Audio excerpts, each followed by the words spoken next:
So far, we've looked at turning data, frequency analysis data, into either a pie or a bar chart.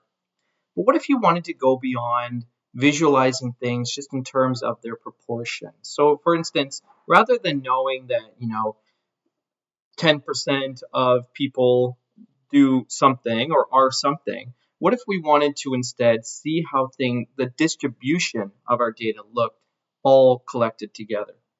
So we would use what is referred to as a histogram. So histogram displays data, the distribution of data in a range. So let's take a look at how that will look. So let's go to Analyze, Descriptive, and Frequencies.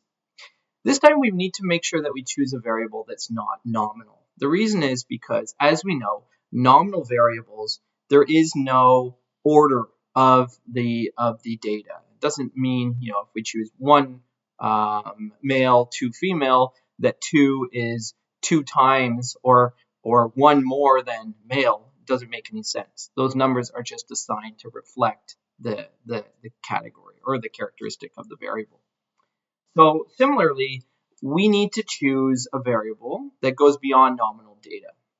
If you recall earlier in this video tutorial, I mentioned that usage would be a good example of ordinal data. So they take how many times in an average month do you use this website?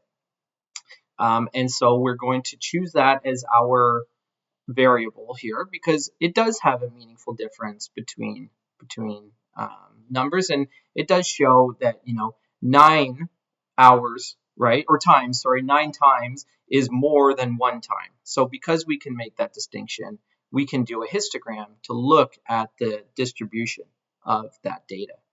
So let's go back to charts, and this time we're going to choose histograms. We can also select this checkbox here, show normal curve, but we'll be learning all about normal curve in a later video.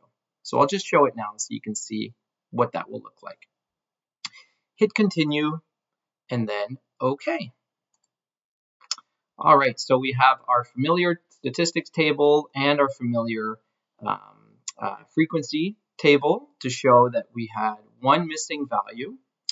And our system identified that the majority of users used the website about 1 to 4 times per month. So we can see that here visually represented.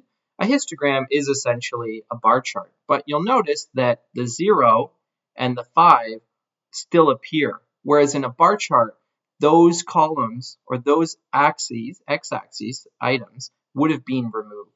But because we want to see the distribution of our data, all 5 categories remain.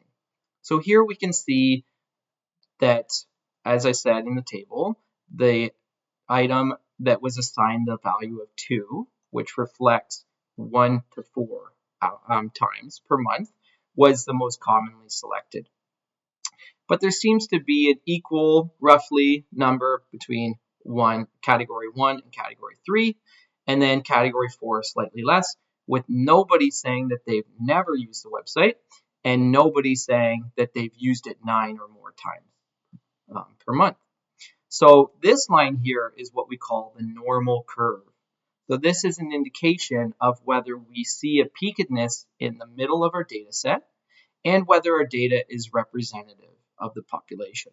So in this case, although looks can be deceiving, it does appear that we have a fairly normal distribution. We'll cover distribution in the statistics section of our video tutorials.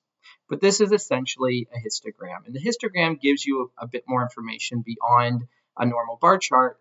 For instance, we can see there was a mean of 2.33, standard deviation of 0.982, and an N of 55.